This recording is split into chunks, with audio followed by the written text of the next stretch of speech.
That is everything I take with me when I have to do travel filmmaking and photography. And yes, I know I have a lot. I am what you like to consider a heavy loader. I have a duffel bag for my clothing and my essentials, a camera case for all my filmmaking equipment, and then a camera backpack that kind of serves as a hybrid with some clothes in there, as well as all my movable stuff that I need on the go. And seeing as I have a trip coming up with a friend of mine known as Wild Roads Ahead on Instagram, who does van life, I thought it'd be cool to look at what are my travel filmmaking and photography essentials that I have to take with me in order to actually be able to create. Aside from obviously the camera, drone, laptop, storage mechanisms. Anyway, I've got to check out of this Airbnb that I'm staying at 10 a.m. It is currently 9:30 and I still have to just quickly finish packing. So I should probably get going.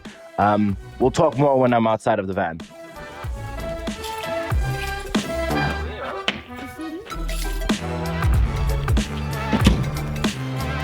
Right, so the first piece of equipment I want to talk about that is essential for my travel filmmaking and photography is something that I'm actually using right now to nullify what is happening outside, which is the sun is bright as hell, there's no clouds to diffuse the light, so I have to use an ND. I use a KNF Concept ND filter, which I've spoken about on multiple times on my video, so you can just check it out using the link in the description below. But this is an essential piece of travel filmmaking, and if you don't own an ND, I would suggest getting one right now. Go and purchase this exact one, it's fantastic. But we're now gonna hit the road, we've packed everything away, and yeah, my week of van life begins now.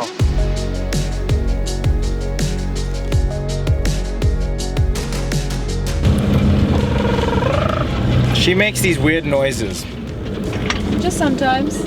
Most of the time. I communicate with jalapeno. By making weird noises. They're not weird. Please Speak do them. motor and then we can talk. Do them. Do them. Leave it in the comments if you think that sounds like a motor. It's not, no. I'm saying you can communicate with motors like that. I'm not saying that's a motor.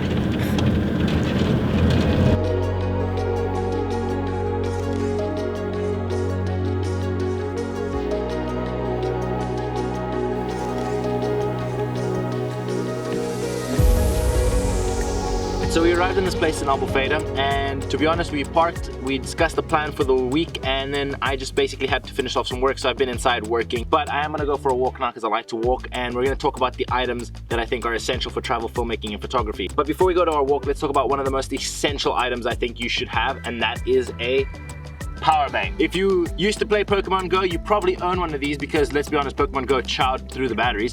But these are super clutch, and you should either have one really big power bank or should have two small ones. I have two 10,000 milliamp power banks from Rosmos, and they're fantastic. Also, the nice thing about power banks is if your camera isn't an old dinosaur like my camera is, you can actually use the USB-C to charge your camera, and I think that is super clutch. And now, let's go on this walk.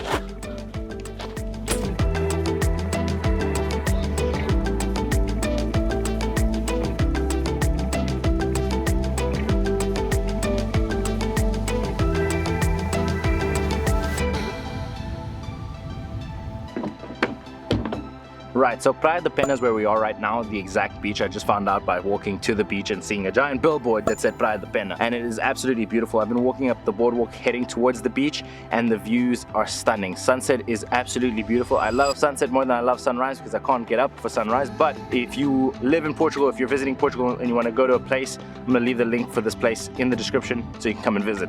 But that's not what you're here for. You're here to find out about travel filmmaking photography essential items. And the next item is more than just a travel filmmaking photography essential. It's a filmmaking photography essential that you should own at one stage, and that is a tripod. And to be specific, a good, reliable tripod. Don't cheapen out on your tripod, because if you buy a cheap tripod, you are at fault if it breaks, and it costs you thousands and thousands of dollars worth of investment because it went whoop. And the reason why is because of two things. One, it will allow you to get time lapses and long exposures, which require the camera to be extremely still or operated in a very controlled way. So doing those handheld is basically impossible. And then two is it allows you to do what I just did right now, and that is shoot by yourself with more creativity, because you could just easily put the camera on the floor, but then you're always reserved to that angle. A tripod allows you to lift up, shoot high angles, low angles. It's an amazing tool, and I definitely always take mine, even though it's a film tripod and it's the most bulky thing, I still always take it because it's that important. But now let's head off to the beach because I just want to go and catch sunset and just chill by the waves. So yeah. Alright, I made the wrong footwear decision for the beach. I am wearing sneakers and I'm going to the sand, so bad shoe choice, but it's okay. We're still gonna be able to enjoy the moment. We just have to be aware that we are tracking the whole beach back with us because it's definitely getting in there. Yeah, fun times, fun times. Good job, Ricardo, good job. Right here is perfect for exactly what I wanted to do when I came to the beach, which is just chill and write down ideas and just reflect a little bit, which, because of sheer coincidence and not because I scripted this exact section to be right here, the next travel item is something that I always have with me, and that is a pen and a notebook. And there's a whole lot of reasons why I suggest you bring a notebook and a pen everywhere. The main reasons are, one, if you get an idea, it's easy to just jot it down there and there and it's stored forever and you won't forget it. Two is I'll draw out some storyboards on the notebook and show it to the people that I'm shooting with so that they can capture the shot that I saw in my head to the degree, to the T, to the letter. It's gonna be as close to the way I saw it in my head as possible. And then three is, at the end of the day or whenever I'm traveling, I like to write down little things that might inspire a story later. And so this book becomes so much more important than just a book and a notepad. It becomes a place where I store ideas, where I communicate ideas, where I write down notes about my ideas so that I'm able to craft something beautiful. So yeah, that is why I suggest you have a notebook and a pen. They're really cheap, it's really easy to carry. It's always good to put in your back pocket if you own one that's this small. So go get a notebook and a pen. And then we're gonna enjoy the beach, and then we'll go back to the van, and then we'll talk about some more travel filmmaking essentials. Right, so this is the van that I will be calling home, and that is technically my roommate. And so yeah, this is gonna be my home for the next week for a bit. It's super aesthetic. Angelique did an incredible job building this thing. It's like such a mood and a vibe. Like, look at the aesthetic.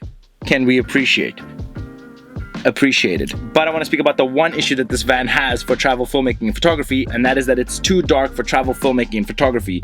Even though it doesn't seem like it right now, it's actually because of my next travel filmmaking and photography essential, which is a drum roll please, a travel light that I'm using right there to light this whole scene. I strongly recommend everyone who's a filmmaker and photographer to get a light. Even if you're one of those people who's like, I light naturally with the natural light sources or the sources that are around.